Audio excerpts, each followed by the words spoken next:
Саламатсыздар ма? Арал индустриалдық техникалық колледжі тарих пәнінің оқытушысы Жолдыбаева Нұржамал Жолдыбайқызы. Сабақтың тақырыбы қазақ халқының әдеби және музыкалық мұрасы. 19 ғасырда қазақ фольклоры халық ауыз әдебиеті мен қазақ әдебиетінен басқа сазгерлер мен орындаушылардың шығармашылығы түрінде де дамыды.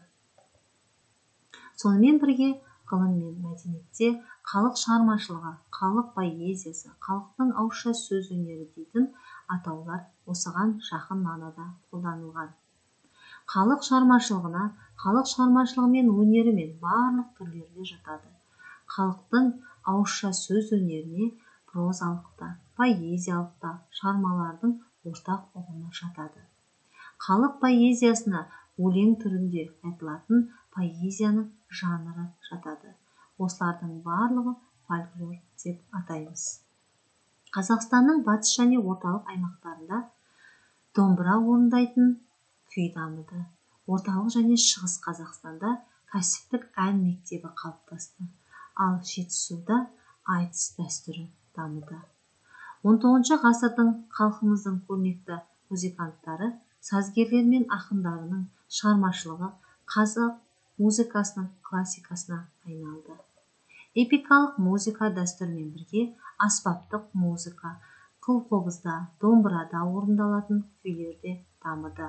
Осы аспаптардың ішінде ең ежелгі қылқобызды айта аламыз. Қылқобыз әуел баста жамандық, наным-сенім бойынша бақсы жырауларды пайдаланса, кейін келе Қорқыттың есімімен байланыстырып, бұл қылқобызды күйлер орындала бастады. Осы аспаппен бірге ең ежелгі аспап ретінде сыбызғыны айта аламыз. Сыбызғы ол аңшылар мен батырлардың аспабы болып табылады. Аталған музыкалық аспаптардан бөлек дәстүрлі халықтың аспаптарға жеті шекті жетіген, шекті аспап адырна, сырнай, керней, ұрналы аспап, даңғыра, дабыл түлікті аспап, шаң қобыз және тағы басқаларда жатады. Осындай бай аспаптармен қазақ халқы ән салған, шешенді өнерді меңгерген. Ақындар тапқырлығымен, өткір сөзімен әлеуметтік саяси мәселелерді шындықты жырлады, айтысты. Осының барлығын қазақтар өз тойында, мерекелерінде қолданған. Қазақтардың өз төл мерекесі болған, ол Наурыз мерекесі. Ораза ай, Құрбан ай. Наурыз көктемгі күн мен түннің теңелген күнінде мерекеленеді. Бұл мейрам көктемді құрметтеу мен табиғат пен өмірдің қайта жандануымен, сондай-ақ құнарлыққа табынуына байланысты. Ораза ай Рамазан айының оразадан кейін.